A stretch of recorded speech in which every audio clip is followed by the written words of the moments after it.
तो आइए साथ साथ देखते हैं एपिसोड नंबर 7।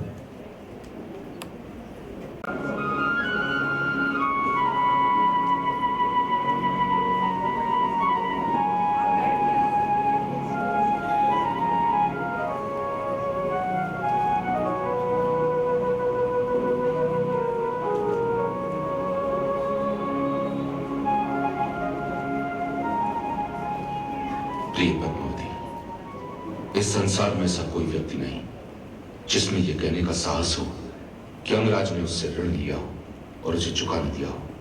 हाँ, मैं किसी का ऋणी नहीं, किंतु मैं अंगराज कर्ण ये स्वीकार कर रहा हूं कि मैं तुम्हारा ऋणी हूं।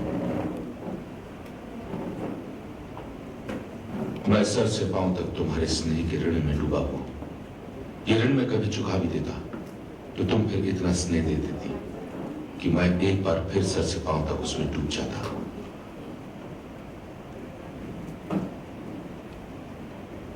मैं वचन देता हूं कि जीवन की अंतिम सांस तक मैं तुम्हारा यह ऋण चुकाता ही रहूंगा। न जाने विधाता मेरे ही साथ इतना क्रूर क्यों है। मुझे किसी से कुछ नहीं मिला, पर तुमसे मुझे सब कुछ मिला। प्रेम, सेवा, कुटुंब, मुझे जो भी दिया तुमने दिया।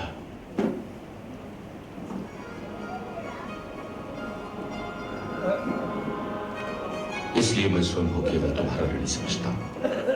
इसलिए मैं तुम्हारा ऋण चुकाना भी चाहता हूं, किंतु यदि ना चुका पाया तो यह ना समझना कि मैं एक पल के लिए भी भूल गया था। यह समझकर मुझे क्षमा कर देना कि मुझे चुकाने का अवकाश नहीं मिल सका। रणभूमि में भी तुम्हारी स्मृति और छवि हर पल मेरे साथ रहती है। तुम्हारा अंगराज कर्ण।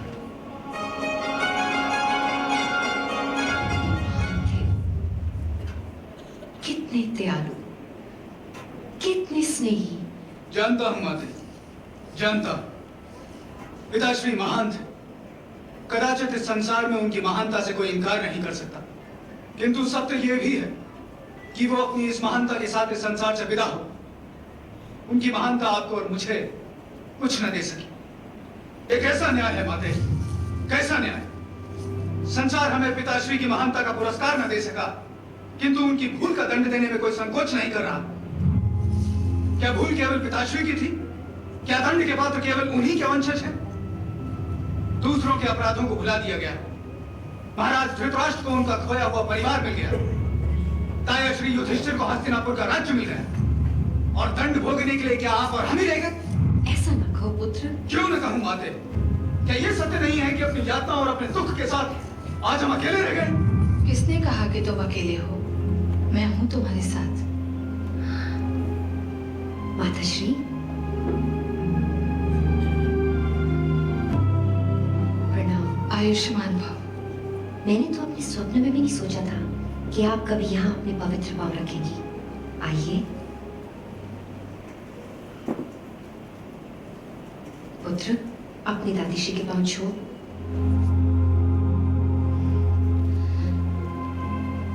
बहुत रुष्ट हो पुत्र।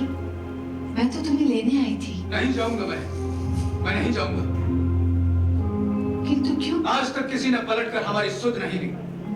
ताया श्री युधिष्ठिर अश्वमेध यज्ञ करा रहे। उन्होंने अपने संबंधियों और मित्रों को निमंत्रण भेजे, और हम तो कदाचित न ही संबंधी और न ही मित्र, और हम तो कदाचित आपके इस वंश के अंश ही नहीं। फिर हमें कौन बुला और क्यों बुला? नहीं पुत्र, नहीं। तुम्हें इसलिए नहीं बुलाया गया क्योंकि मैंने रोक दिया था। आपने माताश्री? किंतु क्यों? इसलिए कि मैं स्वयं तुम दोनों को बुलाने आना चाहती थी। मेरे गले से लग जाओ पौत्र।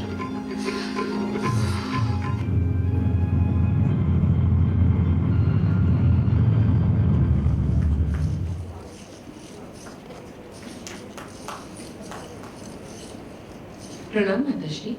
आयुष्मान भव।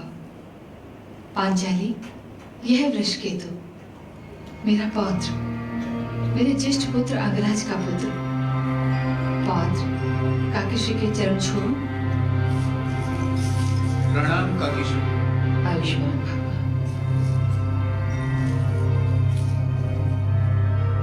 पांचाली, यह है मेरी ज्येष्ठ पुत्र वधू पद्मावती, और पद्मावती यह है पांचाली।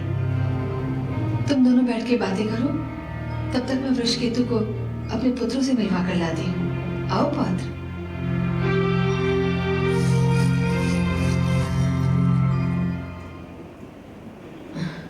नहीं यज्ञसेनी, मेरे चरण छूने से मुझे पाप लगेगा। क्यों दीदी? केवल आयु में बड़ा होना आगे पात्र होने के लिए पर्याप्त नहीं है। मुझे तो तुम्हारे चरण छूने चाहिए, और केवल चरण ही नहीं, मुझे तो तुमसे क्षमा मांगनी चाहिए। दुर्योधन की सभा में जो कुछ भी तुम्हारे साथ हुआ, उसे सुनकर मेरा सिर लज्जा से झुक गया था। मैं जब उसका वृत्तांत सुन रही थी तो ऐसे लगा जैसे ये स्वयं मुझ पर बीत रही हो। ये तो एक माता, एक पत्नी, एक पुत्री का अपमान हो रहा था। क्षमा तो मुझे तुमसे मांगनी चाहिए कि मेरे पति इस लज्जाजनक दृश्य के साक्षी थे। मैं उनकी तरफ से क्षमा चाहती हूँ यज्ञसेनी, क्षमा कर दो उन्हें।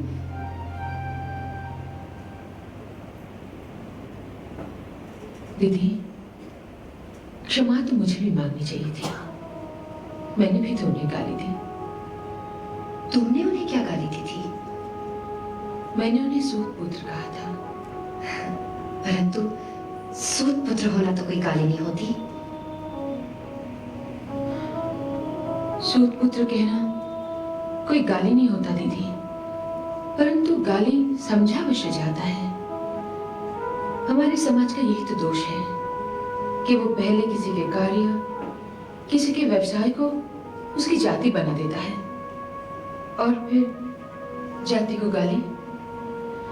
सारथी होना कोई नीचता तो नहीं। स्वयं केशव भी तो अर्जुन के सारथी बने थे, फिर भी सूत होने को गाली समझा गया।